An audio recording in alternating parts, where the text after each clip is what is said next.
And welcome back, ladies and gentlemen, to another episode of the Appalachian Podcast. I'm your host, Billy Riddle. With me is my second place on a very special day like this, co-host. Very special day indeed. It's our Veterans Day special, and we are not here today at the Timcast IRL studios. We're set up here at the, what's the name of this pavilion? Summit View Pavilion. Summit View Pavilion here in Franklin, Kansas. It's my first time up here today. The views are spectacular. You can look back and see Grassy Hill. I think you turn around the other direction and see Cahay's Mountain. Yep. It's a great spot. Beautiful spot to do some stuff. We should take more advantage of this one way, Huge shape, pavilion. or form. I guess this is the business park up here. I don't see much business going on, but don't get me going on that one, Billy. You know what? We're going to save that for another day. Yeah, we'll do that for another day. We'll do that for another day. It is Veterans Day, and I'll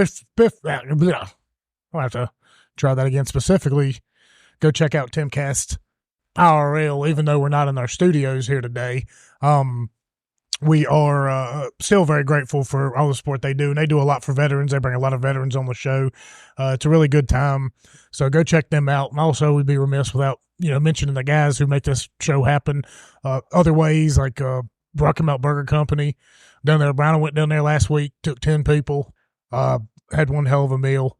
A couple guys listened to some music downtown, and I all had to sit outside. It was good weather to be nighttime and this time of the year, and got my usual. Had to get the sunrise, a little bit of bacon on it, and a couple of wings. I was too full. I can't eat that much anymore. You're all about the bacon, Billy. I love the bacon.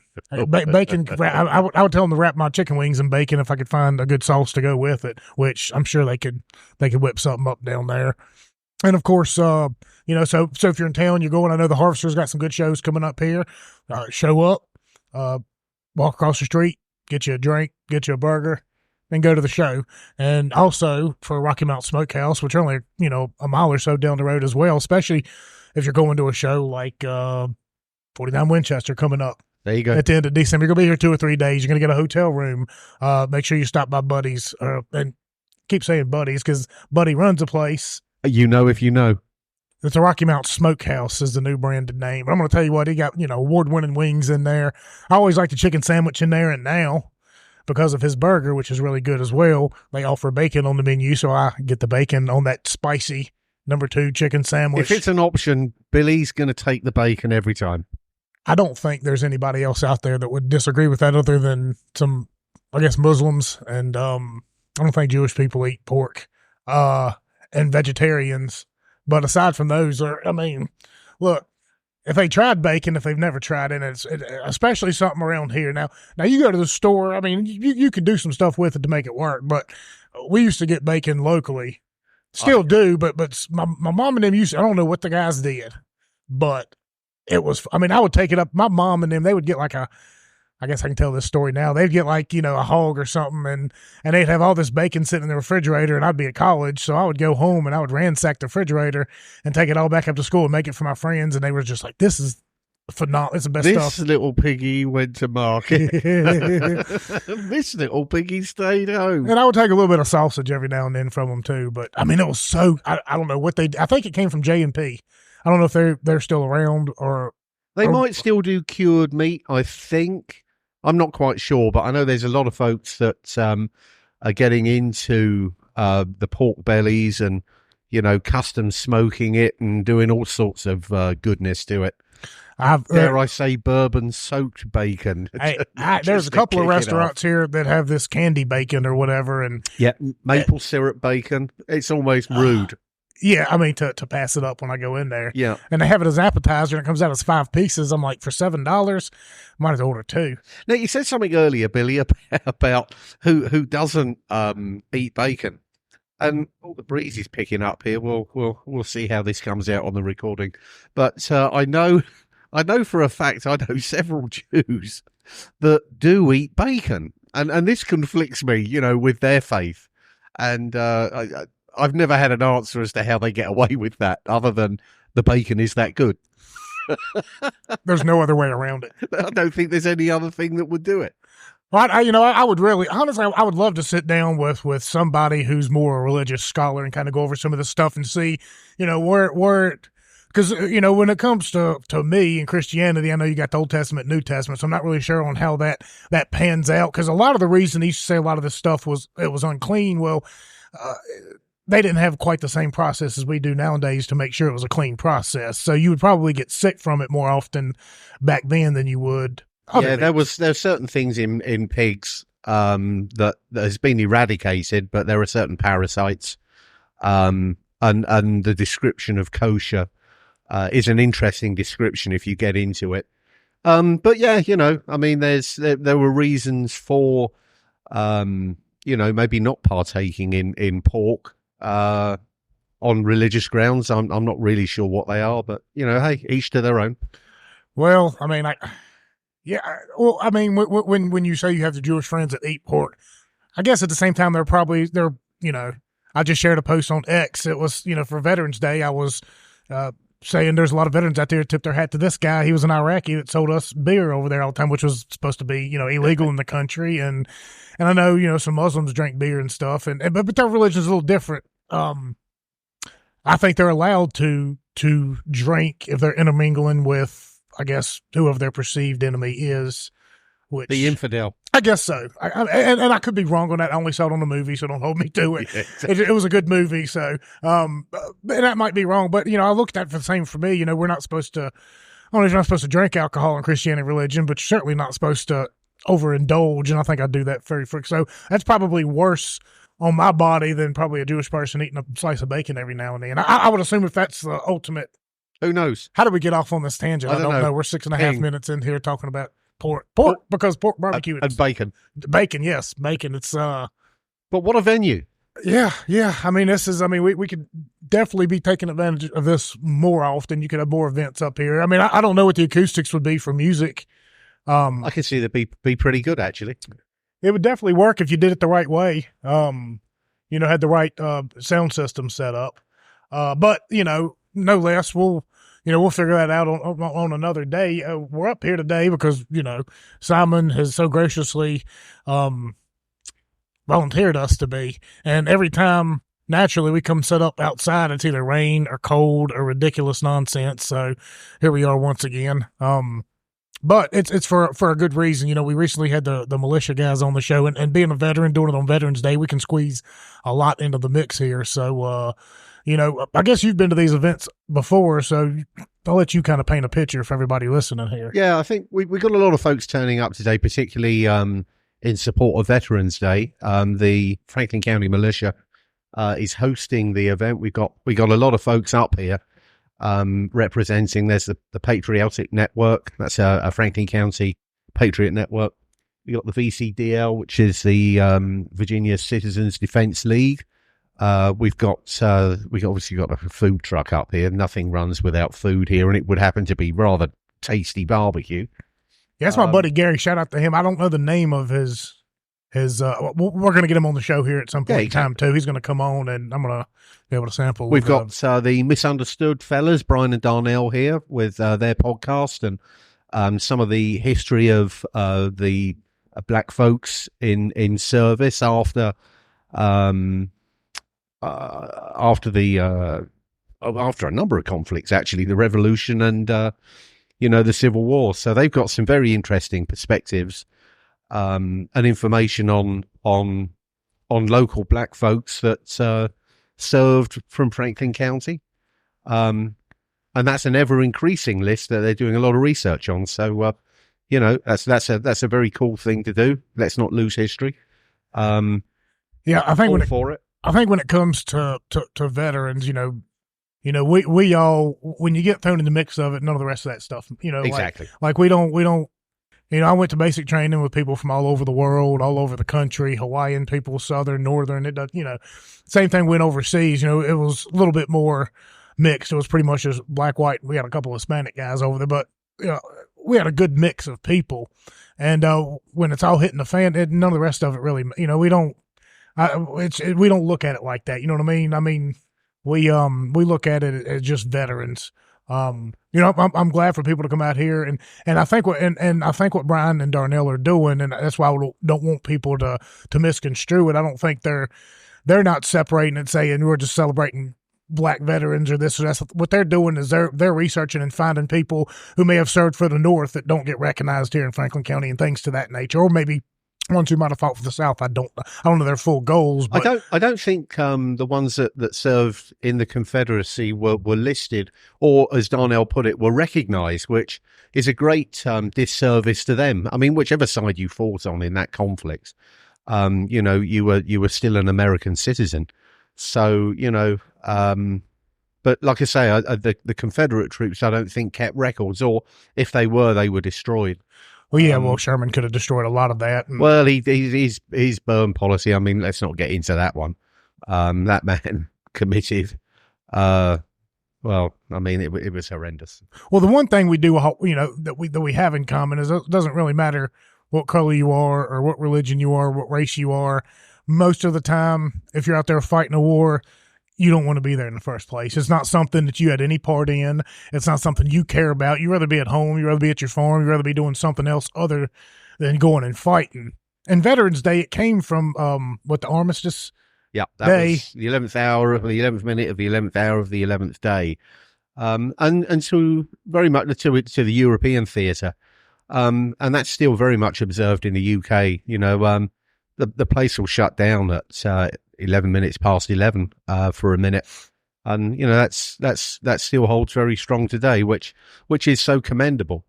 I mean, who volunteers to get shot at and then pays the ultimate sacrifice?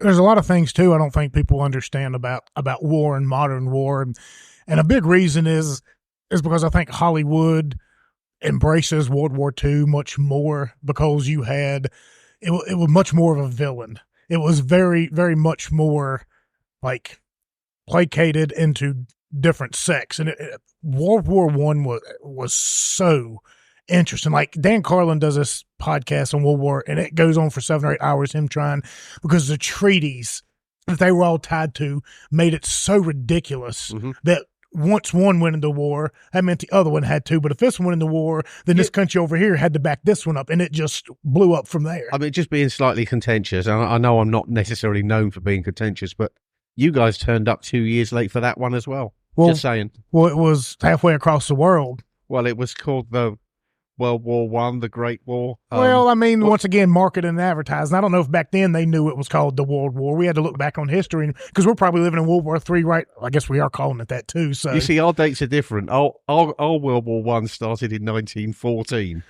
Well, you needed the closing pitcher to come in and finish the deal. Yeah, right. But I mean, but to put that war into perspective, not only was it just so ridiculously crazy between all the treaties that they had, which caused all these countries never to get into it. But again, like World War II, there was an obvious villain, allegedly. There were several. Yeah. I mean, there is so much more that are coming out about that whole mess I'd like to dive into as well, because who really knows? But it was much more of an advancement war, where you could go out and write stories about some of the things. World War I was trenches. You can't really write much about the trenches. They were just sitting in there for days and months on end. There's very little bit of advancement or anything. Everybody just lived in there, and it was also slugged it out. And it was also the first war where you really had mass production of automatic fire artillery. It was the first war where it was just bloody and gruesome, and people really started getting shell shocked, and it changed things, because it was the last war that was a noble thing to do, because it was the last war that you saw like noblemen and royalty and stuff like that actually go out there and lead in charge. After that, getting massacred. Yeah, up and over, lads. No, don't do it.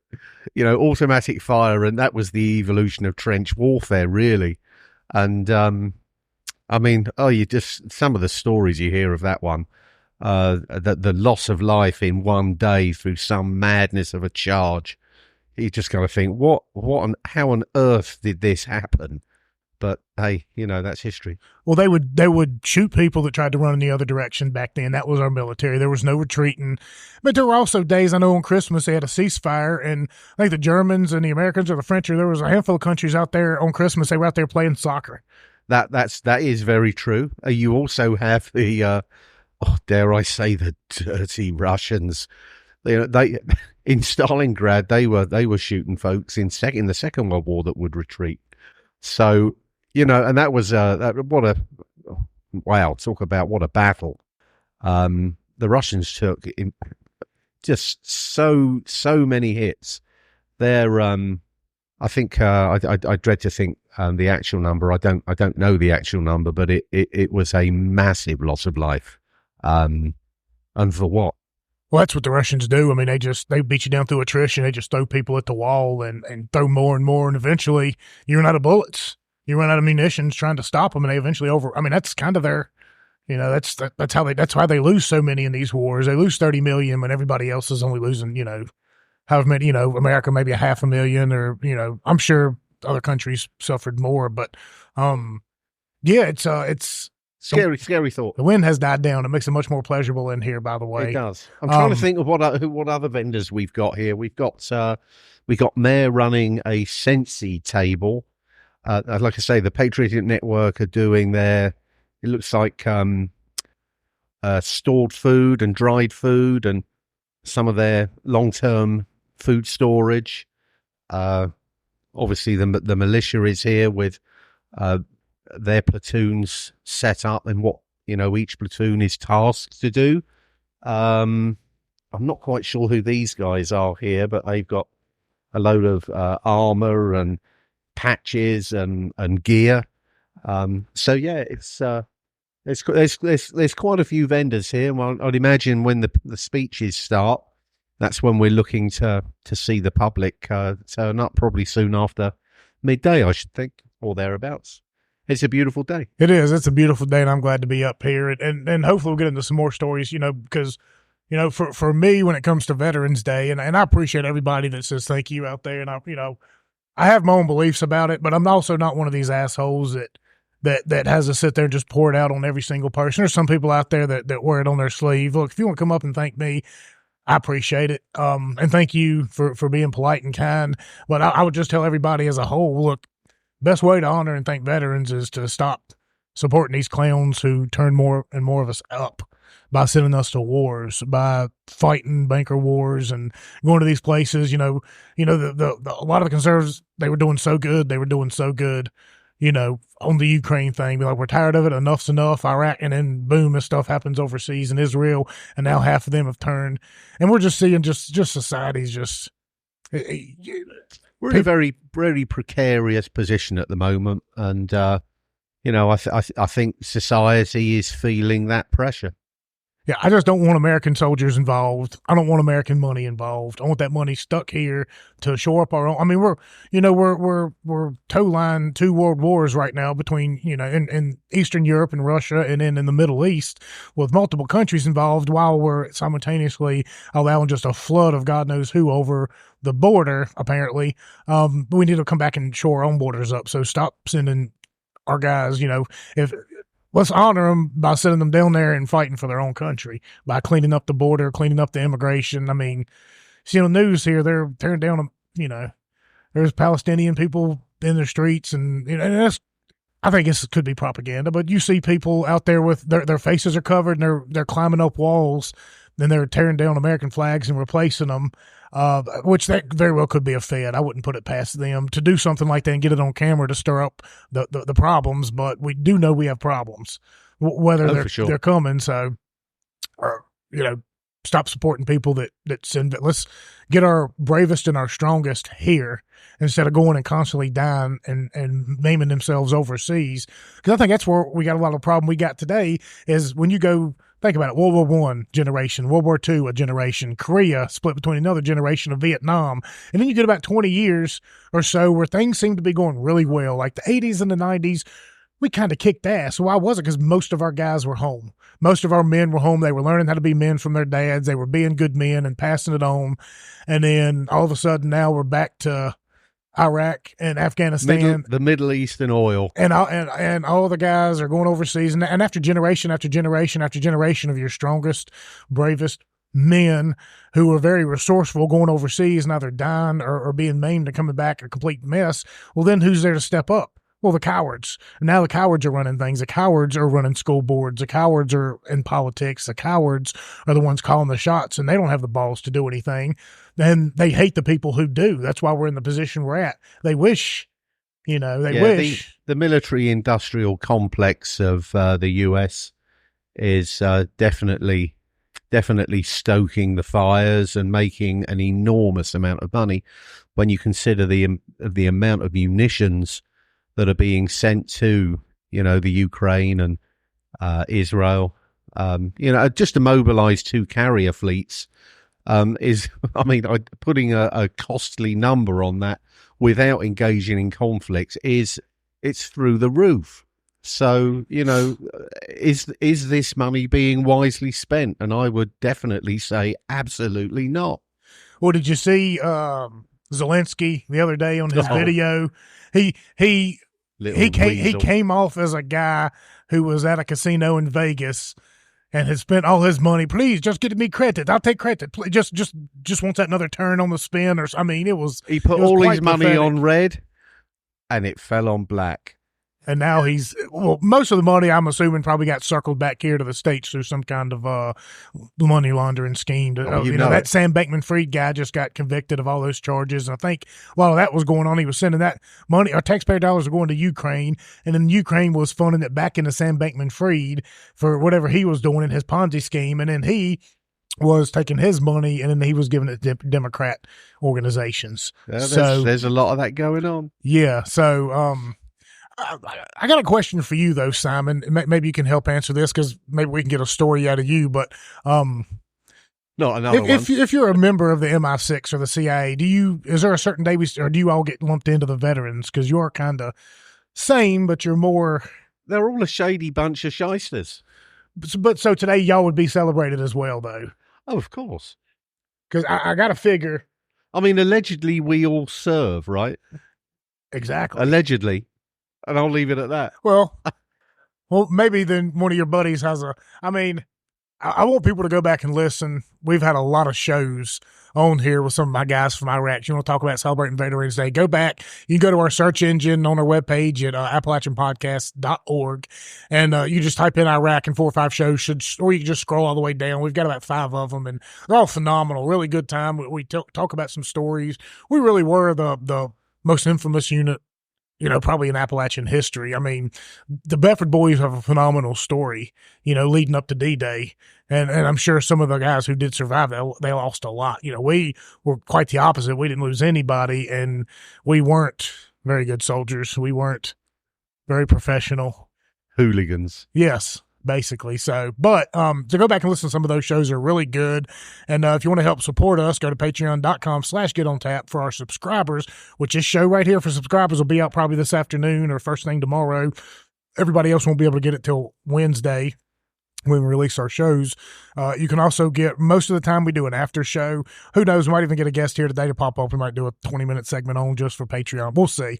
But, most of the time we'll have, our people are starting to roll in now. We'll have our after show on Patreon. We didn't do it last week with Chip because that was just such a good show. And we got in a lot of trouble for that show, I'm sure. Man, that just went on, didn't it? How could it not? Exactly. And that is our crew that's going up to D.C. minus John Clements. You talk about, and Chip, he was excited about that because him and Amos knocked it off pretty well. And that's kind of what I was hoping for. I wanted them guys to get up here and meet each other and see, how we're going to be able to pull this off up there. You mean, how is DC going to deal with the mayhem? Yeah, exactly. I think that was what was clocking through his brain. As a defense attorney, he's like, oh, dear. But as somebody who's been there before, he was like, dear. Y'all guys are really going to set it off. Y'all guys are really going to go back and listen. I mean, Chips, they got massive. Pretty sure he also runs another page on Facebook. It's got about 250,000 followers or so. But I don't know. I think it's the United States Space Force. It's a parody page or whatever. So I don't think he can do a lot of. That's exactly it. Yes, I don't think he can do. That's his page too. I don't think he can do a lot of for our advertisement on that page. But for the Being Libertarian page, he does share some of our shows and stuff, especially the ones we were with him. Go back and listen. Phenomenal guy, Appalachian guy, helping us do great things. They're going to be bringing video equipment up with DC, so hopefully we can get some clips and some video clips up there with some of these guys. And we need all your support. It's patreon.com/getontap for subscribers. Hopefully here soon enough on X. I've submitted my subscriber thing. If I can find a way on X, maybe I can get your address if you subscribe there, and then I can add you to Patreon one way, shape. We'll figure it out. We might have a couple of different people doing different things.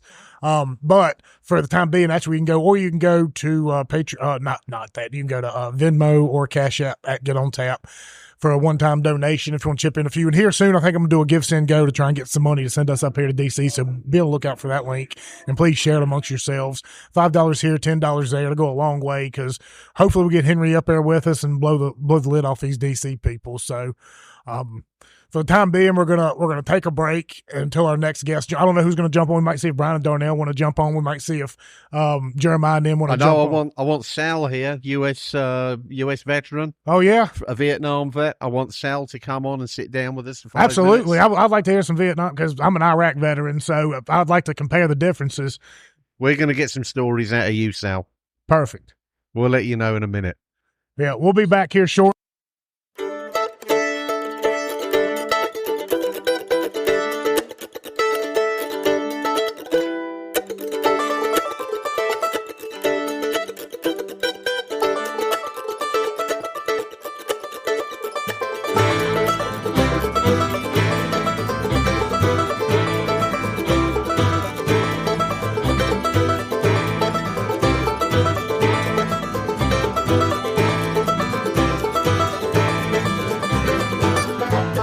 Taught me how to shoot a gun just before that war begun.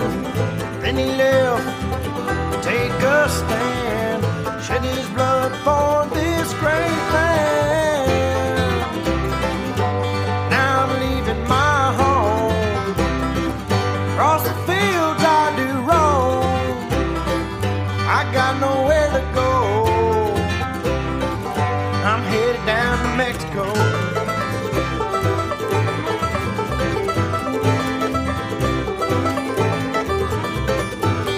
Don't know if things could get much worse. Daddy must have left me with some curse. Called a man with my wife. I loaded up and I took their lives. Now I'm leaving my home, across the fields I do roam. I got nowhere to go,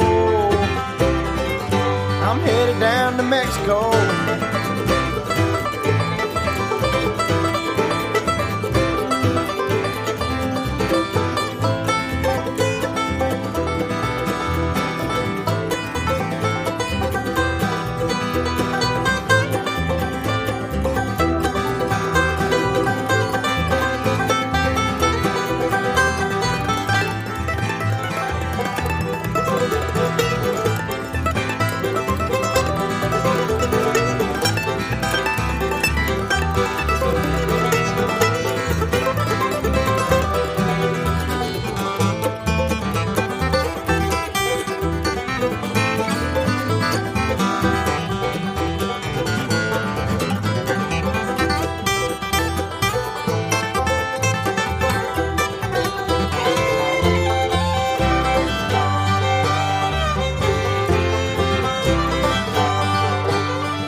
Got hold of this bottle, got nowhere to live.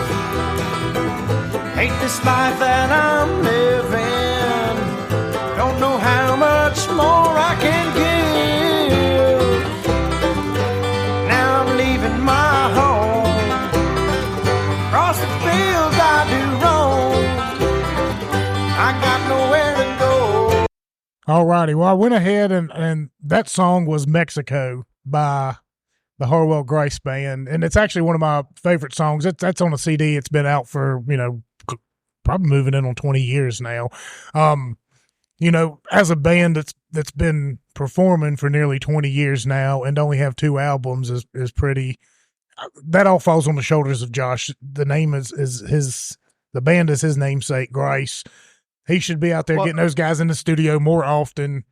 Well, getting us more songs to use on the show. I think, Billy, that there you're talking about quality over quantity, perhaps. I mean, that would be my retort if I was a certain Josh Grice. Well, fair enough. But he's not here to defend himself. So we'll go ahead and we'll just chalk it up to laziness. But either way, the name of that song is Mexico. It's a really good song.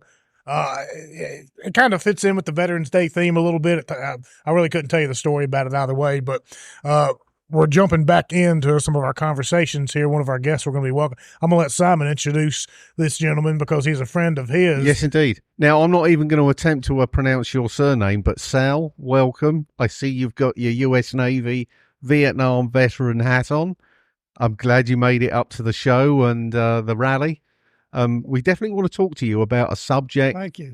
over the last couple of years that you've felt very strongly about, and I support you in that 100%, as you know. Thank you. But if you want to explain the battle that you've been having over the MIA POW flag, and I'll let you crack on there, Sal. Okay, well, a couple of years ago, I decided to try and pass a resolution to fly the POWMIA flag in all the counties in Virginia. I wanted it to start in Franklin County because that's where I live now, and Franklin County refused me twice. They sent me a letter telling me that. This was the Board of Supervisors, right? Yes, it was. And now, where are you trying to fly the flag specifically? I want the flag to be flown underneath the American flag on all state-owned buildings, because the POWMIA flag, it's not an organization. This is veterans. These are veterans who died, who were missing in action, who got tortured, killed, whatever you want to call it, to support the American flag. And these people support the country. They support its people. And Franklin County refused twice on me. On what grounds did they refuse? I mean, did you get any communication? I was there with you on a number of occasions at the Board of Supervisors meetings where you aired this in the public meetings. They claimed that other organizations will want to fly their own flags. But I kept saying, we're not an organization. We the people that put you up there to sit there in freedom. We the people that died for this country. We are the people that were young kids that gave up their lives for this country. I don't know if people know what that means to a young kid, It really aggravates me to see the rainbow flag flown underneath the US flag. That aggravates me to no end, particularly knowing the battle that you've been having in trying to get the POW MIA flag flown. I mean, come on, folks. Well, I think you kind of touched on something there that most people don't understand. And when it comes, and as a veteran myself, when it comes to the POW MIA thing, this is not, I'm sorry to interrupt you, but this is the POWMIA flag. It pertains to all the wars. It pertains to this country being free. Well, I agree fully. And I think, and that was part of my point, was one of the things about it is POWs were such a prevalent thing during Vietnam. They were such a prevalent thing during World War I, World War II. But in this last couple of generations, especially during the Gulf War in 91 and then Iraq in 03 and beyond, it's almost to the point where you can almost name every POW we've had. It's just not something that happens often enough. And now it has escaped the purview of the general public because it's not something that they even understand anymore. And part of the problem is we don't educate our youth anymore to allow them to understand what it really means, because they're in a different world. It's not the same warfare. It's fought much differently. And then most of these kids these days, their warfare comes from TikTok videos and playing video games. Well, that was my point that I kept saying. I need for kids in school to be educated what it means to, what the POWMIA flag means.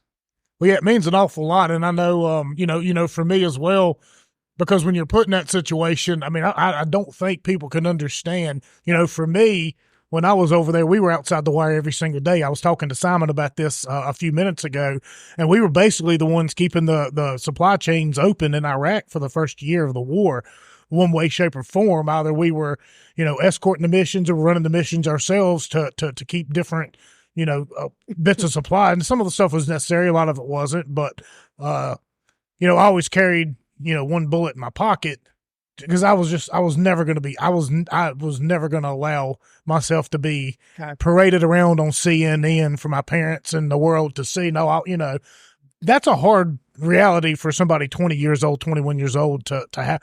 So for people out there who don't understand the POW, like it's brutal, and they should be honored and respected for a lot of their sacrifices. And I don't think, I mean, it's not as though you're not asking anything that is unreasonable. Now, you've had some success here via a senator, Yeah. I believe. Let me tell you that I've been to Franklin County. Franklin County refused, and as far as I'm concerned, Franklin County does not give a damn about its veterans. Well, this is the Board of Supervisors. It's not the Franklin County people by any stretch. Franklin County can control the Board of Supervisors. I went to Henry County. So far, never heard anything from them. I went to Lynchburg. Lynchburg hasn't said anything. I went to Roanoke County. They haven't said anything. The only county that passed it, okay, with flying colors, it was like 8-0. I forgot what the voting was, but it was Bedford County. There you go. Bedford County leading from the front. People should be proud of its veterans. Well, we all know Bedford County is home of the Bedford Boys from World War II, and they were a very famous unit and probably the last true Appalachian unit before our unit really got into war, because it was a lot different back then for the service. You know, they all got together as a town and joined up and fought together. The Bedford County is actually, you know, a 2A sanctuary county. The sheriff very much supports the Bedford County Militia, and you know, they seem to lead from the front. So power to the folks, and in some respects, of course. Yeah, but what I can't understand is, since I went to the Board of Supervisors and a lot of people watch that, okay, why can't they get up and support their veterans? So these are your sons and daughters that are die for this country, for this county. Yeah, I don't understand the rationale by declining it at all. But they've done a few things that, you know, haven't made sense. So this isn't something new. But you did have success going up into the governor's place, right? He's made some proclamation. Oh, who's this? Governor Youngkin. I've been trying to get an audience with Governor Youngkin for a couple of years, but every time you talk to these politicians, nobody knows what's going on. Nobody knows how to get in touch with the legislative. I'm trying to go by the chain of command. Right, but there is a law in place where the POW flag, MIA flag, should be flown on state property on certain days of the year. There's a law, yes. It's on the books, and nobody knows. Nobody seems to know about this law until I brought it to the attention of a senator. Right. That there is a law written in the books that they're supposed to fly the POWMIA flag on Veterans Day, the 4th of July, on certain days. Now I would like it for the state to pass it every day. That flag belongs underneath the American flag. That is the reason why the American flag is still flying, is because of the POWMIA flag. These are the people that tell you we have freedom, that we are free. These are the people who fought for this country, who fought for your families. No, I get it, Sal. But okay, so if there's a law in place, and you and I have both done our due diligence in trying to observe this law being enacted, and to date, on the certain days that you told me it should be flown. We've both gone round and checked certain buildings here and there.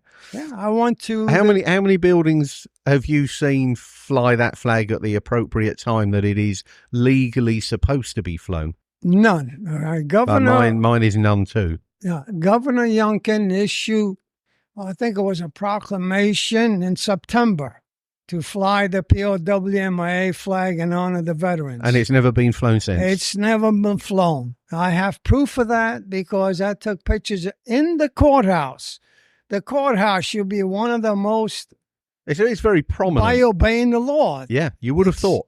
But nobody's flown it. So in other words, the counties do not listen to the state.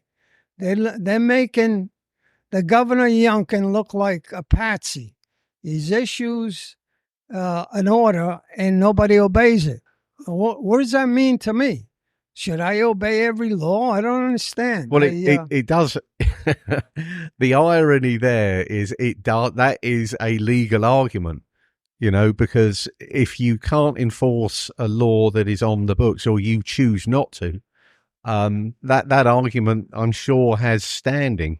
So what's good for the goose is good for the gander, dare I say it. Exactly. Then try to find me a lawyer that I could sue the counties.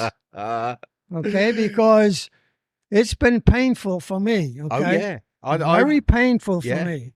Now watching, so, the laws are being broken by the counties, which I cannot believe. I thought... Yeah, that's just unacceptable. Yeah. That's unacceptable. When you talk about politicians just not really knowing what's going on, that really struck a nerve for me because I think back and, remember we had Spike here. He said he always likes walking around and asking people when they became a libertarian. And I don't know if this was a moment that I knew it, but when I trace it back, I think it was the moment when we got back. We went down to Emory and Henry College where I was attending before I shipped away. And they had a little ceremony, they had graduation that weekend. We'd made it home about a month before that. So they invited us down there to walk across the stage and accept like a certificate or something just to recognize us because this is a class we would have graduated with. They invited us down the night before. The speaker who gave the, I should know this, I graduated. Key speech? Whatever, yeah. The keynote speaker for graduation was Senator John Warner at the time.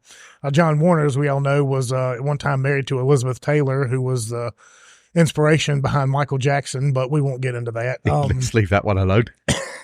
But so the night before, on Friday, before we go down and we have dinner, and the president of the college invites us and my buddies, who I just got back from Iraq, from the college to go have supper with Senator John Warner. Now, at the time, Senator John Warner was the chairman of the Armed Services Committee and a U.S. senator from Virginia. We were the only guard unit in Virginia deployed at the time. It took us 9 months to get SAPI plates, bulletproof chests, no armor for our vehicles, and we were outside the wire every single day. There were people who never left post, who were cooks or finance people who had full SAPI plates and armor, who never went anywhere, and it took them 9 months. And we explained this to him. He was taken aback. He was like, his little, kiss-ass aide was like, well, Senator wasn't aware of that. How are you the chairman of the Armed Services Committee? Like, if for anything else, this is your state. You should have been on top of this unit the entire time. Where are they at? What are they doing? What do they need? What do they have? These are my voters. These are my people. Nothing. We had to fight, scratch, and claw. We had to trade booze for uniforms from a Pennsylvania reserve unit that was up there because we didn't have enough uniforms to go around. We had to trade all kinds of other amenities for supplies. We had to go through the Iraqis to get most of our alcohol, tobacco, and pornography. Hooligan.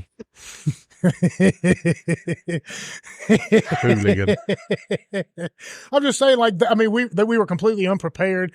And he didn't know it. That's a politician in wartime. So it doesn't surprise me. With his state It militia. doesn't surprise me when you've got something like this. It's not a wartime situation, but it's important to soldiers, and they just blow you off. I mean, this is typical. They only care about veterans and soldiers when they're fighting, and they can use it in campaign commercials, or they can use them for cannon fodder, or they can stand beside them and take a Photoshop. That's about it.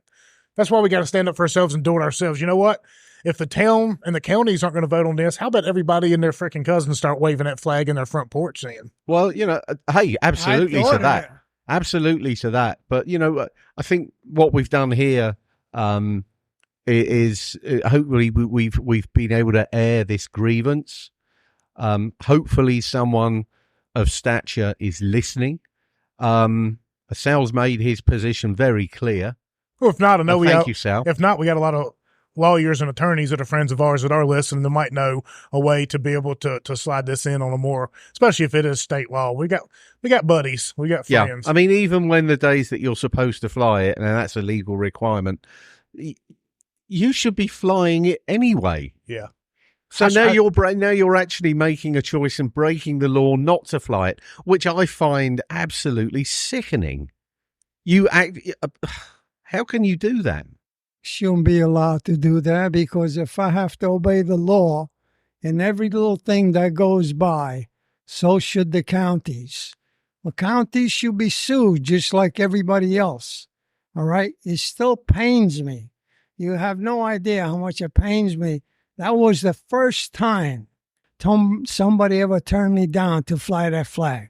I'm talking about your brothers, your fathers, your mothers, your ancestors, sisters, exactly. daughters. That's I stretched that. I says even in the Civil War down here, I says that POWMIA pertains to that, to those soldiers to them as that well. fought for their country.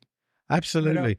It's a shame, but thank you, Sal, for bringing this up. I hope someone listening can actually affect some change. Well, I hope there are some lawyers out there that could get in touch with me, maybe try and sue all the counties in Virginia. Okay. Yeah, I know a couple. Let me pass it on to a couple people. And if anyone feels obliged to step forward and support Sal, by all means get in touch with the Appalachian Podcast. I've known Sal. I've got his number, so we can get people in touch. Yeah, call your supervisors and start demanding that they pass a resolution to fly that flag. This is for your benefit, actually. Well, Sal, I know we're getting ready to do the speech right here, so we'll cut it off. Maybe if you want to come back on afterwards, I'd love that. I mean, being a veteran myself, you're the first Vietnam veteran we've had on this show, and if you got a couple stories to share, you'd like to share, because I'd like to put it in perspective for people out there and talk about the Navy. If you'd like to come back on after the speech, we'd love to have you for a couple of minutes. Well, I'm like I says, I'm a Vietnam combat vet. I got shot at, believe it or not. Anyways. Yeah, we'll look forward to hearing it, but we'll catch up with you later, Sal. Thank you. We're going to go listen to the speech right here. Now, for everybody tuning in, I think we're going to be recording this speech, and then I'm going to master it up, and I'm going to be releasing it back out as a podcast. Yep. Not that's a podcast, but it'll be on our platform. It'll be released out. So we'll be back, and we're going to have some reactions from the speech afterwards. So tune back in. All righty, ladies and gentlemen, we're back, and we apologize if everything sounds a little different. We didn't get to quite finish our show at the Veterans Day rally. It ended up going over quite a bit, so much so where as the podcast was, the special guests, and I was there as Simon's special guest. He bounced out before I did and left me to pick up everything and say all the goodbyes, and I felt like I was playing Simon there. It was a one-man show, Billy. It had to be, but I couldn't finish the show without you, though, and we didn't want to be rude and start recording in the middle of Brian's speech. It went over a little bit longer than we anticipated, but we just couldn't do it logistically. I mean, it was one of those things. So here we are after the fact, a couple days later, just recording this little tidbit right here just to finish the show off and do our says and thank yous and a little bit of a review of how we thought the day went. I was super appreciative they invited us out of there. I think the cold weather scared some people away at the beginning of the day and the wind. For me, I know a lot of veterans that were going out visiting other veterans in Southwest Virginia, and they couldn't make it up there. And I think there's a really good theme to that whole situation, and I think if we revisit it next year with a little bit different strategy, I think we can really make it kick off. But other than that, I had a pretty good time meeting people and talking with people. Well, it was a big confliction with all the other Veterans Day events that were taking across not just the county but the whole country. I do believe that the Franklin County Constitutional Militia did pick up a fair few number of volunteers as a result. Obviously, you always want to see more, but as far as being effective, that was a good event for the militia for sure. Obviously, it would have been better if it wasn't conflicted with so many other veterans events, but as far as the content, it was very informative.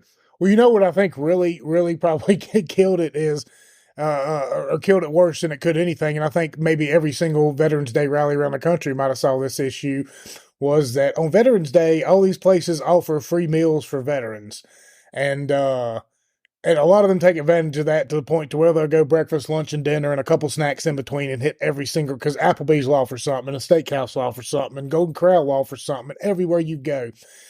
Typically, when it falls on a Tuesday or a Thursday or something, people manage that way. But when it falls on a Saturday, I think that really takes away, because a lot of people go chasing those meals that day.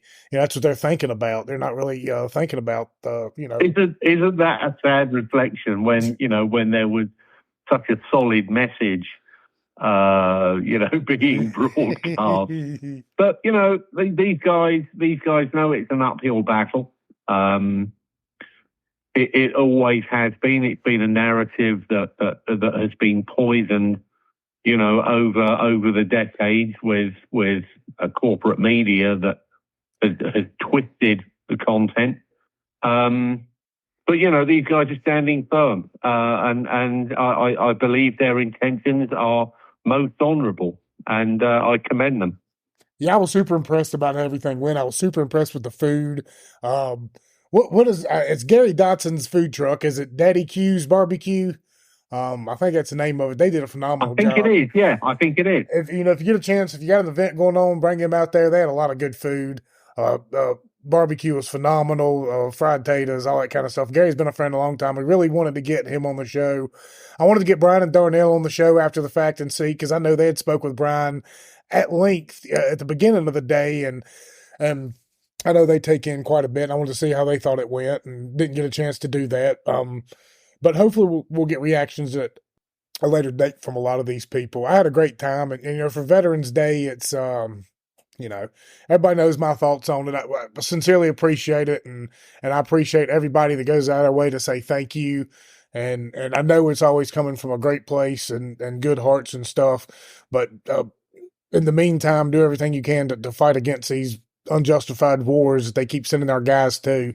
I can't say that enough. They'll try and trick our strongest and our bravest into going over there and fighting for pennies on a dollar for banker wars. Now, in the spirit of the militia, everybody should be trained and prepared, for any situation, whether it be domestically or international. And we do need a military. We do need people at the ready. But yes, natural disasters. But we need to focus inward. Look at the tornado. Look at the tornado that hit Forest a couple of years back. That was looking like the storm when we rolled in there. I couldn't believe the devastation, and that was just north west of us in Bedford County. Yeah.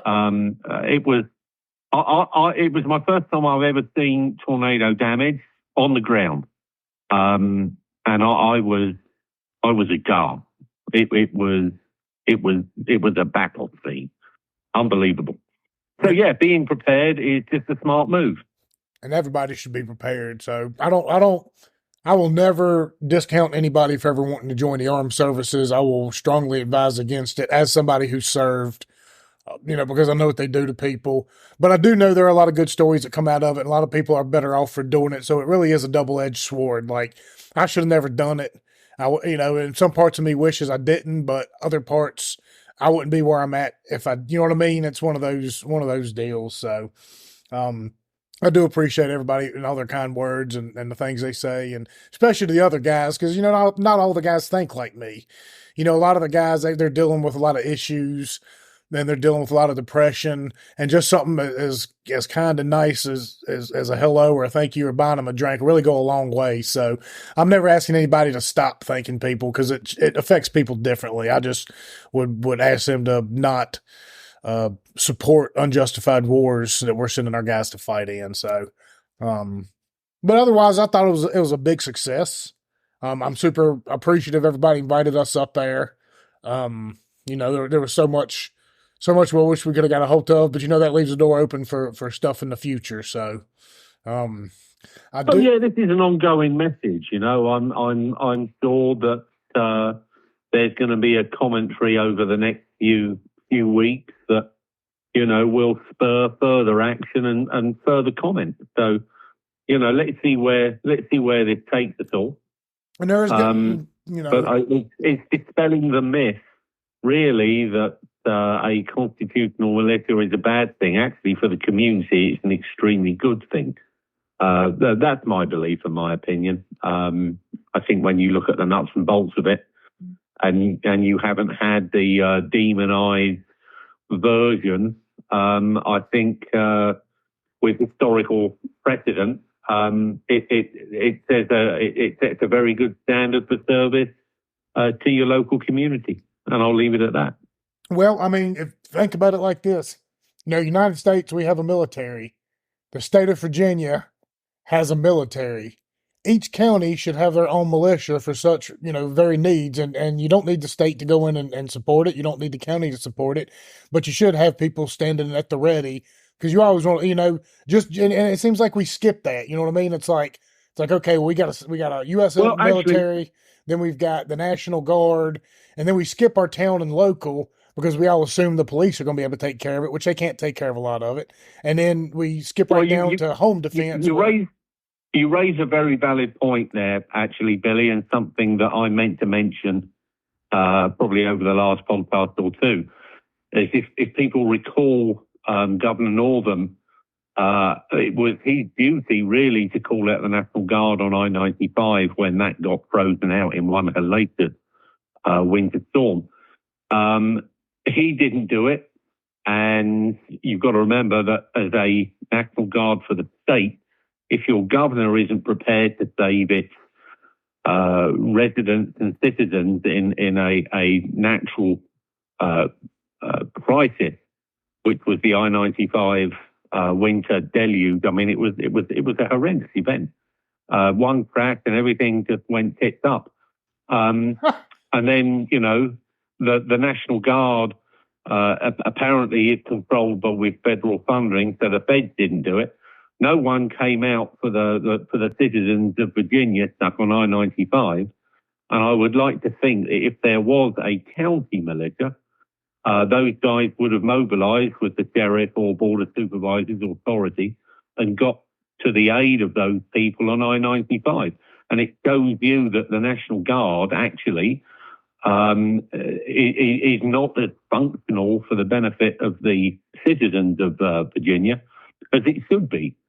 So, yeah, I'm very much in developing a county militia with the legal controls, imposed by local government and law enforcement being the sheriff. I think that is a very natural evolution. It's been in place. It's never not been in place, and it needs to be recognised. So, just think about the folks that were stuck on I-95. When was it? 2 winters ago. Yep. Very lucky that there weren't some fatalities in abandoning these people on that stretch of road. In a situation like that too, I mean, you got to understand that medical services might have issues getting there, not only through the conditions of the road, but also because they've got other calls they're going to. They got other situations. They're really spread thin. Another really good example, and this might not be militia related specifically, but it just goes to show you how just a common man can do a whole lot more than the government or FEMA or any of these organizations. Remember the big flood in Houston a few years ago? how did a big chunk of the people got rescued there because a bunch of rednecks took their fishing boats down into Houston and started floating around and rescuing people. Well, that actually goes back to Katrina and Louisiana, and part of what we casually call the Cajun Navy, of which I was part of back in the day. You know, a private commercial fleet of vessels, along with all the private citizens' vessels. The Cajun Navy is very tongue in cheek, but wouldn't the Appalachian Army being able to have dealt with the situation on I-95 in a very similar fashion to the Cajun Navy in Louisiana. And I believe the Cajun Navy came to the rescue of the folks in Houston on many an occasion too. So, these citizen networks, under whatever guise you put them, they're an asset. Absolutely. And treat them as such. Absolutely. They you have to be prepared for yourself, for your neighbor, for your street, for your town, for your county. You know what I mean? And beyond that, if everybody else followed that same path, then every county would be ready to go. And you wouldn't need to really rely on the state quite as much, rely on the red tape and the bureaucracy and the nonsense of, well, who do we send here and how do we do it? And, so many times, in combat situations, we've lost so many soldiers and military personnel because people are just mumbling over red tape nonsense. It happened in Somalia, it happened in Benghazi, it's happened in Afghanistan, Iraq, plenty of times. I've seen it happen before. I've seen military personnel bickering over whether they should airlift somebody to a army hospital or whether they should take them by Hummer. And in the time they sit there and argued about it, he just bled out. Well, I shall reuse the phrase, but what does it matter? And we know Wick Clinton said that. And it mattered very much to the people that were there. So whether it was, the asset in Benghazi and a lot of contractor folk and embassy folk, CIA folk, it mattered to them. The folks that were being rescued because they were overwhelmed and their National Guard couldn't deal with it down in Houston and Katrina and Louisiana. It matters to them. The folks that nearly froze to death on I-95, guess what? It mattered to them. So, yes, Hillary, it does matter. And, I think this is a great institution that we need to be constitutionally supporting as a duty. And I'm fully behind it. I am too. And if you didn't get a chance to make it out on Saturday, check them out on Facebook, Franklin County Militia, Inc. They're also on X, as far as I know. I'm not sure if they're on Instagram or not, but they're on those places. I think they're on Rumble. I believe they're on Rumble.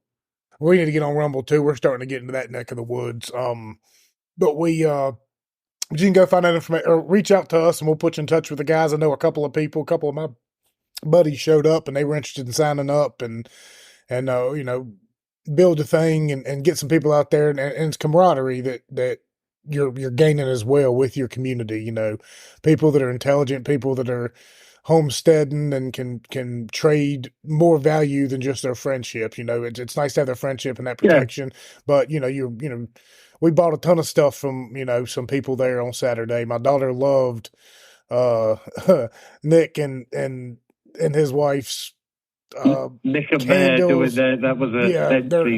Their candles. Yeah. I mean, she probably bought 20 of them, and it's stuff like that. And I was glad to do it. I was glad to spend money with them because they've been good to us and they've helped out the show quite a bit. And they do the Stay Local Franklin County thing, which is phenomenal. And every county should do that. Every county should have a Facebook page out there that is directing you to places like Melvin's Farm to Fork and Foggy Ridge Cattle Company and our local beef producers. Fancy Farms and all the guys that live off the land. I love it. Yep, so that's another good reason to join. I guess we're gonna go ahead. A couple other things, I guess. In the meantime, since our show on our recording on Saturday, a couple things to pass along. I guess we've we've secured our table up in DC for February 2nd, and we're starting to get some guests lined up. So get excited about that. If you want to help support that, we're going to probably send out a link here in the next month or so. We're really trying to get some good, fresh ideas thrown on this town, get some investment in this area, some people coming and spending their money between the harvester, having acts starting to come in a little bit more frequently. The hotel is getting ready to come online. The burger company, the smokehouse, you got all these places to go listen to music. We'll have events, and we're going to talk to these people into coming down here. I think everybody we put ourselves in front of, we've blown out of the water, and we can only do it because you people support us. So at patreon.com/getontap. Hopefully here soon we're going to have subscriptions on X where you can go over there and do the same thing. One-time donation as Cash App and Venmo at Get On Tap. And we always appreciate that as well. And all this stuff is going to help us make our way to DC and really put ourselves out there in front of some big names and some people with a lot of money that are probably looking to spend it somewhere. And why not spend it here in our little corner of Appalachia? So there you go. Also we're promoting local. Absolutely. And also we're kind of now in like a handshake partnership, and I'd say handshake because I'm not big on the contracts and all that kind of stuff, but good people when you see them, and you don't have to sit there. If you both have the same mindset, you don't really have to go through all that kind of nonsense. I mean, me and Simon, we've never had any kind of agreement on this show other than a handshake agreement, and I try and take care of him when I get the opportunity to, and he does the same for me. And that's kind of what we're moving in the direction of with being Libertarian Media. We're now kind of in a partnership with them, which really helps out quite a bit because on the Appalachian theme shows, being as they're based in Appalachia, we're going to be being able to get shared and distributed by them, who's got hundreds of thousands of reach on social media, that dwarfs what we got right now. But the more they share us, the bigger we'll get, the more impact we'll make. So, I mean, that's huge. That's going to be big moving forward in the future.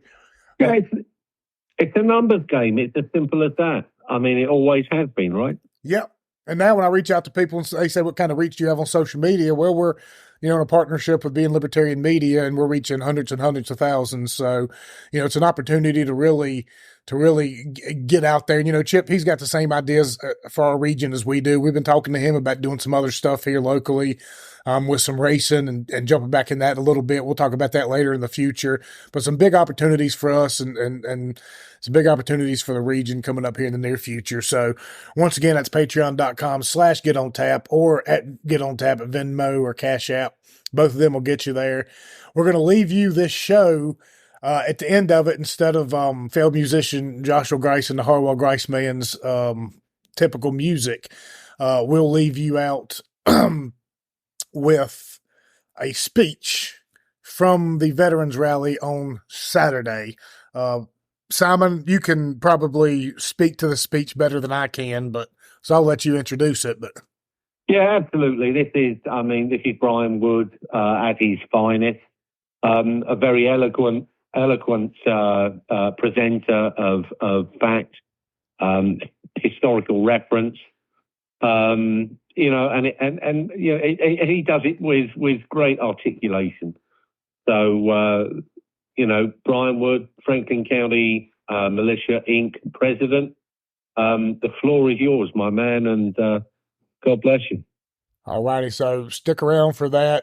It's really phenomenal. If you're really interested in the militia or how it really plays into your community, listen, pay attention.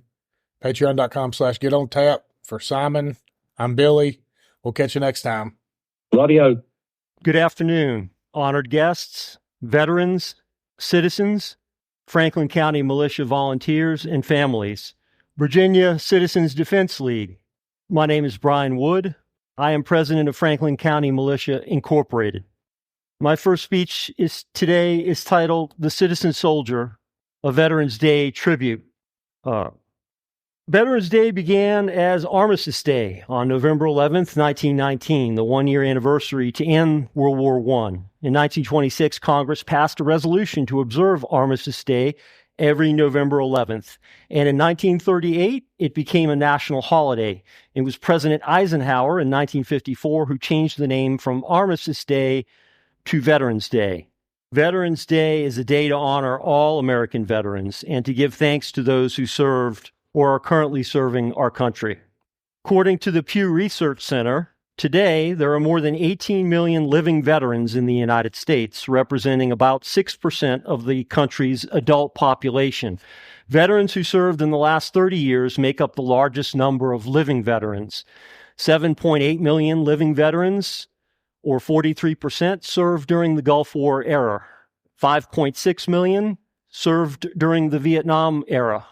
Around 767,000 veterans served during the Korean conflict and are still alive today. They make up 4% of all living veterans.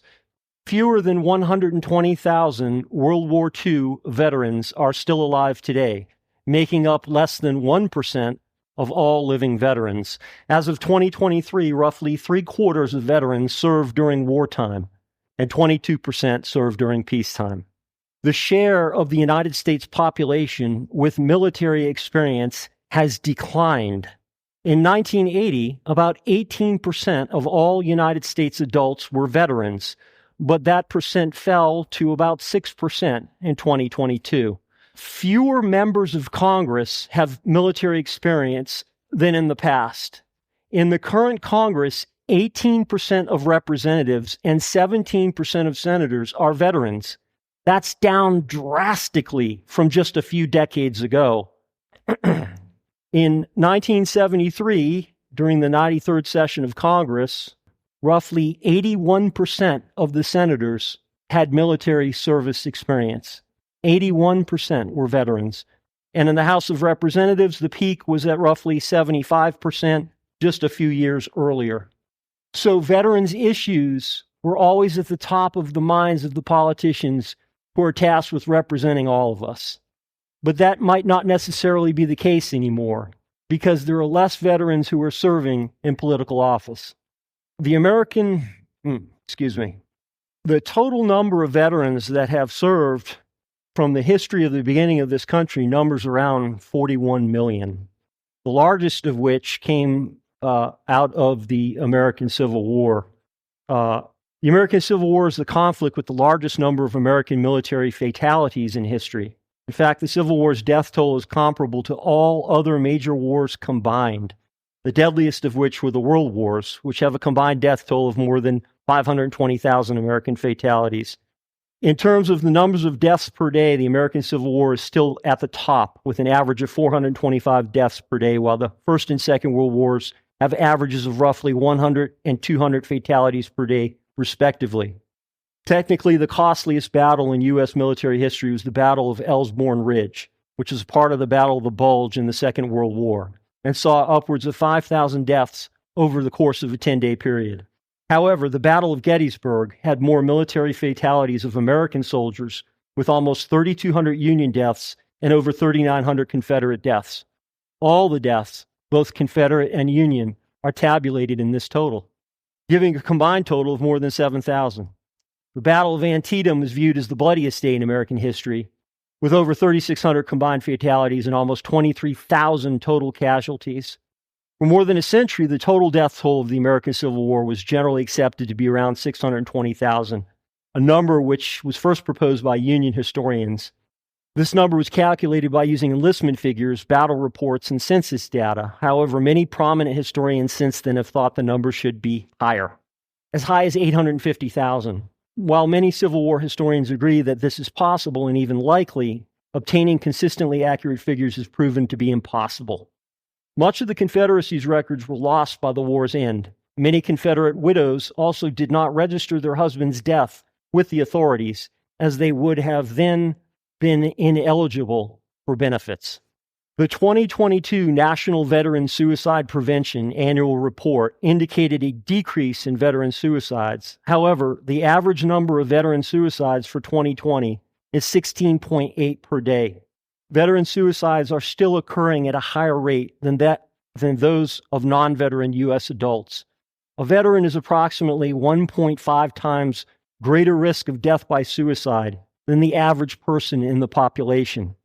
Veteran homelessness is roughly calculated currently at 33,000 plus at the last point of time count in 2020.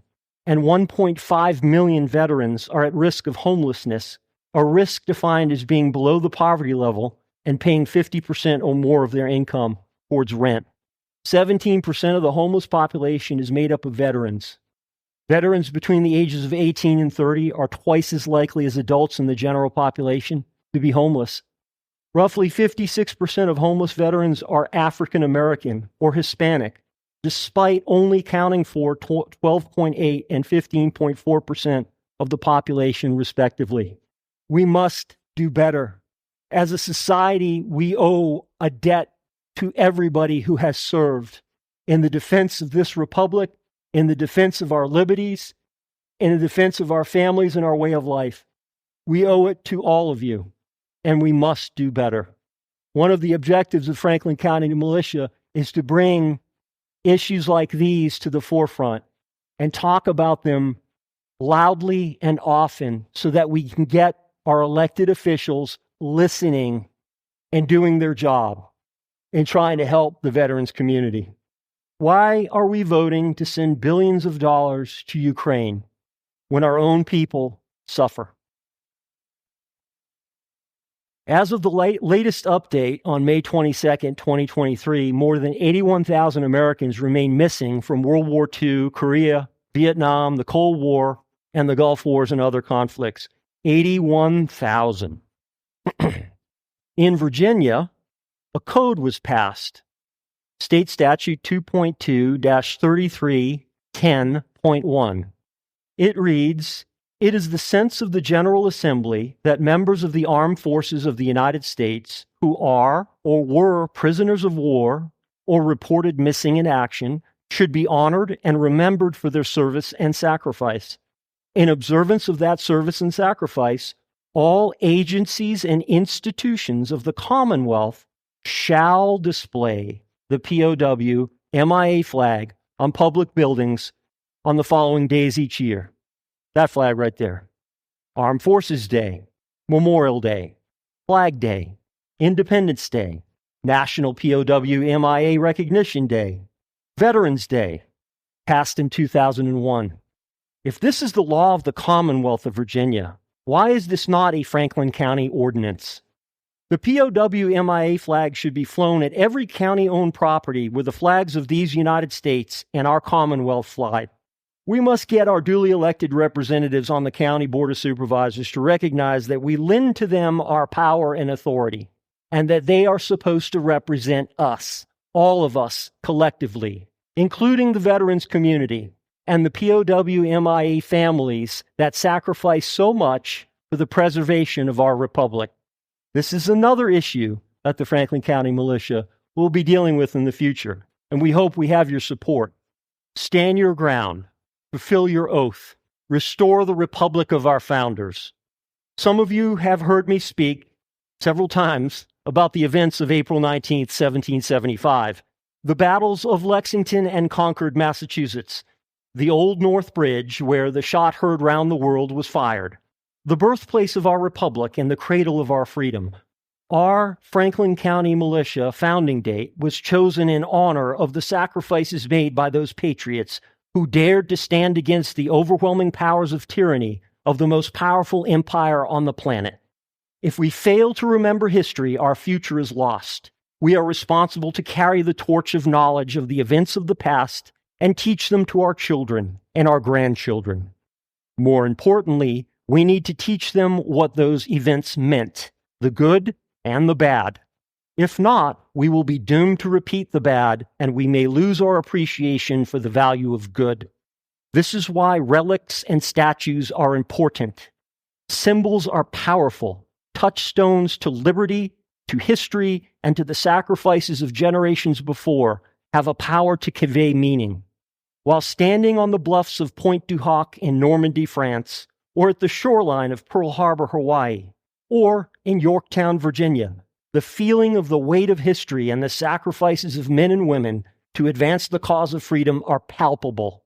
They reverberate through time and are amplified by these symbols. They serve as a reminder to us to stand your ground and fulfill the oath that you took that does not expire. Lexington, Massachusetts, Lexington Green. This is also called the Lexington Common or Lexington Battle Green. It is here where the Lexington militia gathered on the night of April 18th, awaiting word from Paul Revere if the Redcoats had departed Boston. A statue depicts Captain Parker. The Redcoats had been issued orders to seize the shot, powder, and cannon of the people, depriving them of the use of arms and preventing rebellion. The colonists had prepared for this day. Plans had been made, and now they were in motion. Committees of safety had organized town militias to respond at a predetermined place, not to attack the Redcoat regulars of the King's Army, but to defend their God-given natural rights, which the tyrant refused to recognize. A long train of abuses and usurpations had led these patriots to finally stand against the tide of tyranny. Every town was responsible for the training of their volunteer militia. The Lexington militia numbered around 80 men. Most were farmers. Some were merchants, blacksmiths, pastors. Few had military experience. A handful had served in the 7 Years' War. Most were older, middle-aged to older. Contrary to what most have been told, the majority of these men were ordinary militia, not Minutemen. Although there was a squad or two representing between 6 and 12 who had been trained as Minutemen. Their training was more rigorous, and they trained with more frequency. They were younger and more able-bodied, better marksmen, better woodsmen. The majority of the militia trained 1 day a month on the town green from March to November, with a mandatory county-wide muster held for a few days to a week every summer. They trained to be well-regulated, that is, well-trained, properly functioning in the martial skills of the day, bushcraft, unit drills, and marksmanship.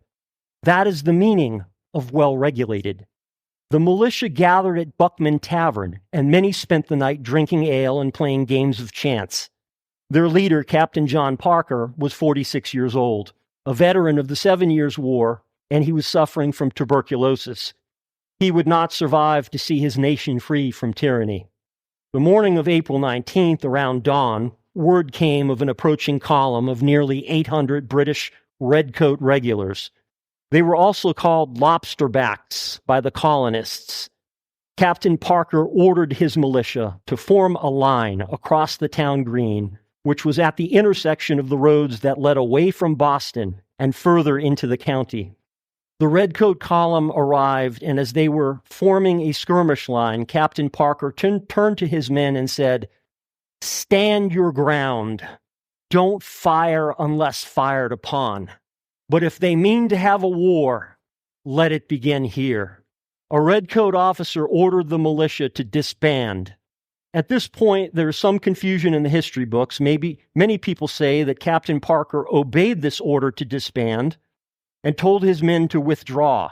Others say that Captain Parker ordered the militia to fall back and form ranks, which would be a formation to effect volley fire that the militia would have been well regulated in.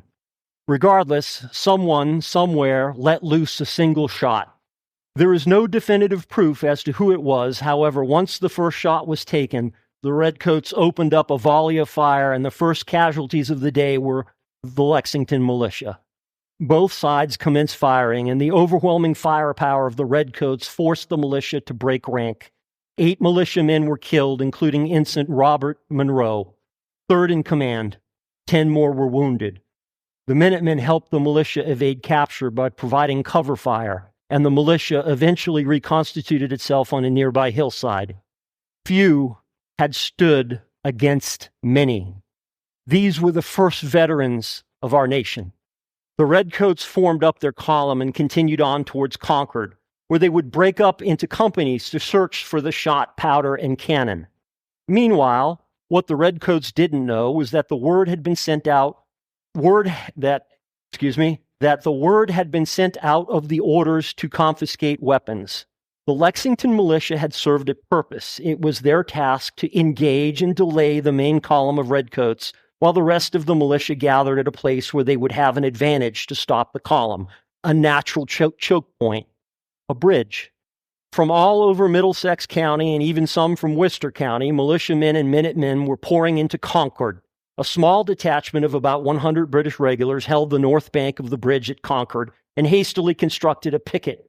Upon observing a gathering force of militia numbering in excess of 400, the regulars abandoned their position and formed ranks on the opposite side of the bridge, closer to Boston.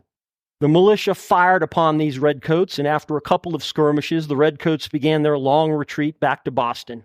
A British relief column was sent out to help the regiment. The columns met up on the road back to Boston, but they still found themselves to be outnumbered as Patriot militias poured into the area. Soon, a force of militia nearly 2,000 strong had surrounded the road of retreat of the 1,700 regulars. The 14 miles back to Boston became a rout. Places like the Bloody Angle earned their name. 73 redcoats were killed and more than 170 wounded. Within 2 days, 15,000 militia from all across New England surrounded the 4,500 British regulars, and the siege of Boston, Massachusetts began. This was the beginning of our War of Independence, right there on Lexington Green. The Old North Bridge, the cradle of liberty, this is where free men stood up and said, "This far and no further." This is where the shot heard round the world was fired, this hallowed ground. The statue there represents the everyman, the farmer letting go of the handle of his plow, stepping forward with intent, holding his musket, ready to defend. He leaves to fight for freedom and independence. He is an American militiaman. He is a citizen soldier. He could be any one of us. He is every one of us. Remember his sacrifice. Remember your oath. Defend. What can veterans do after active duty, after retirement, after they serve their country? Well, that's a good question. I've reminded all of you to fulfill your oath to defend, to restore the republic of our founders, and to fulfill your constitutional obligation to be well-regulated, that is, well-trained and disciplined, so that you may be prepared to serve in a volunteer militia and preserve your God-given right to keep and bear arms. Many of our younger and more able-bodied volunteers are willing to train harder and more frequently so that they can be Minutemen, the tip of the spear. But what of the many older volunteers? Where do they fit in? How may we prepare to serve our communities? What can we do in service to our republic? I will tell you the story of Captain Samuel Whitmore. Samuel Whitmore was a veteran of King George's War and the French and Indian Wars. He settled in Arlington, Mass., and raised a family. The moment Samuel Whitmore is best known for took place on the morning of April 19th, 1775, shortly after the events of Lexington and Concord Bridge, when the British were retreating under fire from the militia. They had to come back through Arlington, which at the time was a town known as Monotony. The moment Samuel Whitmore is best known for took place on that morning. His marker, his grave marker, his dedication, actually, said that he was 80 years old at the time of this event. Some historians say he was 78. Give him a couple years. On the day in question, the battles of Lexington and Concord had just ended, and British forces had been beaten by the colonials. It was the start of the Revolutionary War. The Americans were going to make their mark as a people who fight for what they believe in. As the British made their retreat, they were plagued along the way by sniping colonials. It was a fantastic example of skillful marksmanship. When the British came near Whitmore's farm, he was, of course, expected not to engage him, being nearly 80 years old. He was a mild-mannered farmer, right? He grabbed his dueling pistols and musket. Whitmore wasn't going to let the British pass by his home. On Mystic Street, near what is today the corner of Chestnut Street, he hunkered down behind a stone wall. There were Minutemen, as there were all along the British path, and some of them felt that this elderly gentleman should go to safety, or at least find a better hiding spot. But he refused. From that spot, he ambushed the British Grenadiers of the 47th Regiment at the age of 80, and he acted as if he had a steel spine, full of courage, full of valor, full of love of his soon-to-be-born country. Whitmore knew how to make a stand. When the British were upon him, he stood from his hiding place and calmly fired his musket, killing a British soldier. Then he drew his dueling pistols, aimed, fired, and killed a second British soldier, then aimed, fired, and mortally wounded a third. By this time, the much younger and really pissed off British were coming for him, and he was down to his sword, which he drew from its scabbard. The British meant to kill the elderly man right then and there on the side of the road. One of them emptied his brown vest into Whitmore's face. The round tore through his cheek, knocking him flat. Others beat him with their fists and feet, while others used bayonets to stab and slash at him viciously. When they felt they'd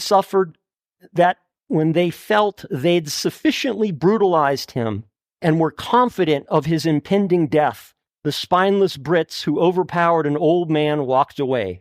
Whitmore had been shot point blank in the face with a .75 caliber musket ball, bayoneted 13 times, and clubbed repeatedly.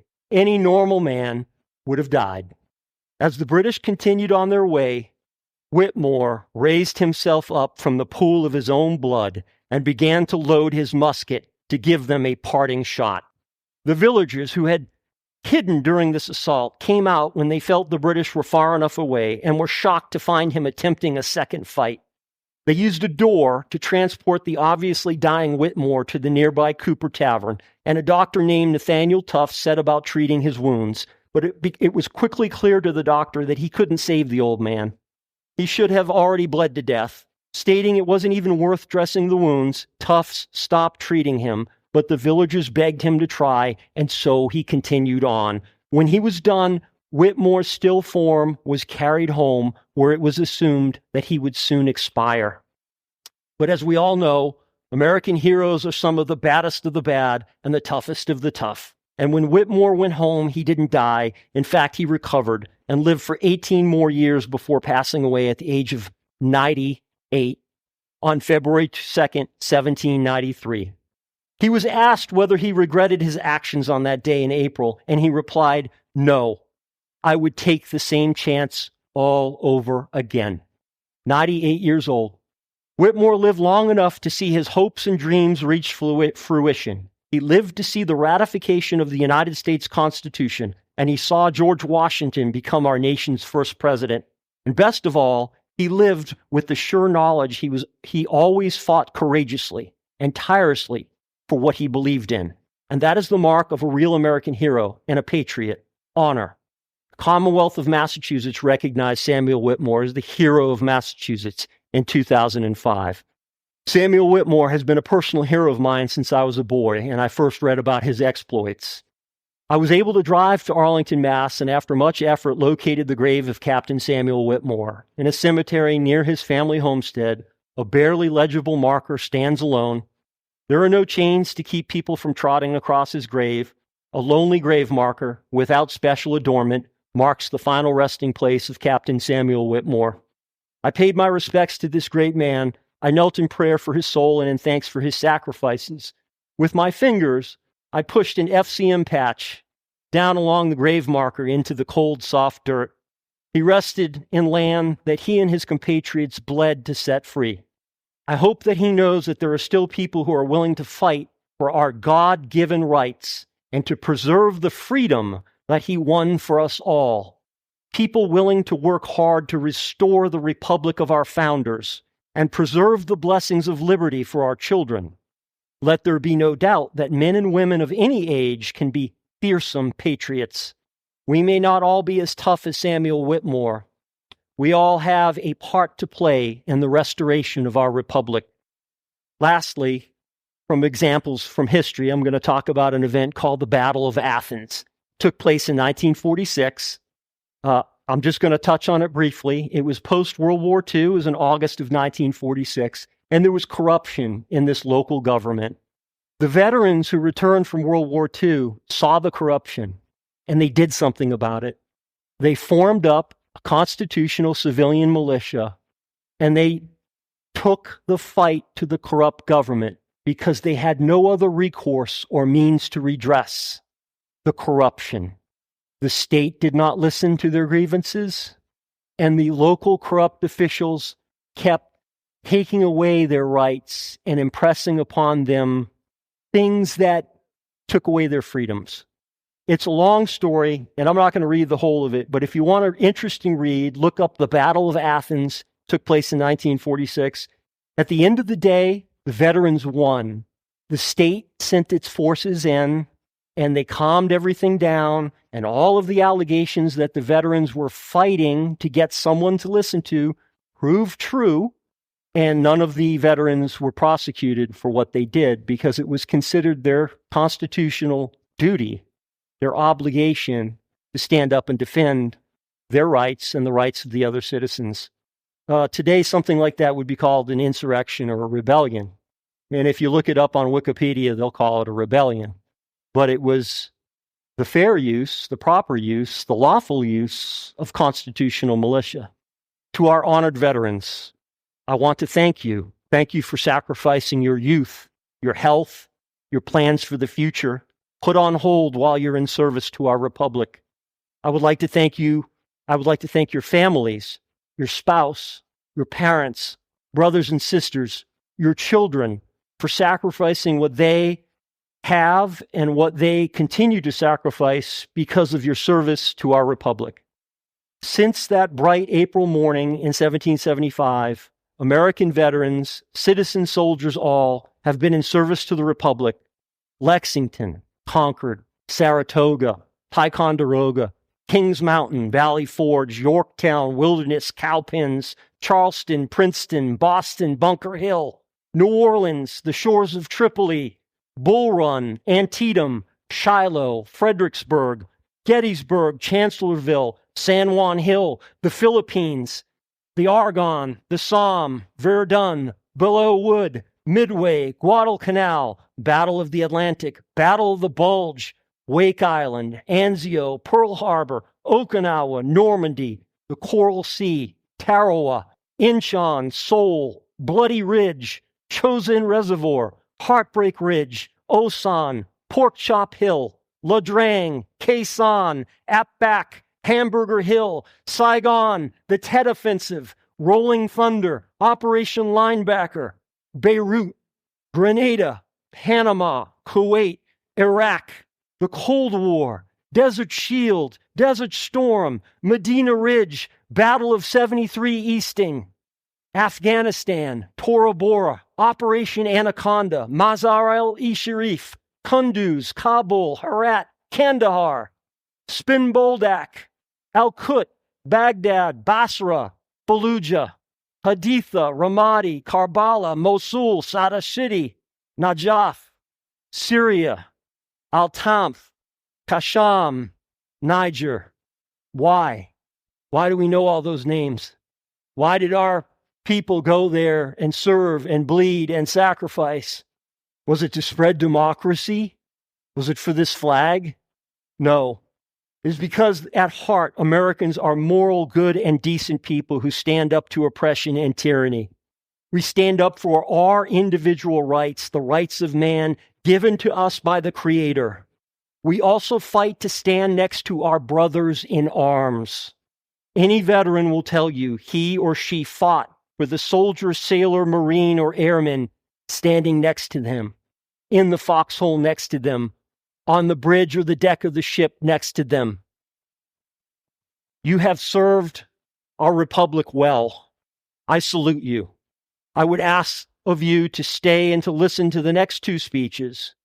Your oath has not expired. The cause of liberty is at risk. The republic of our founders is still imperiled.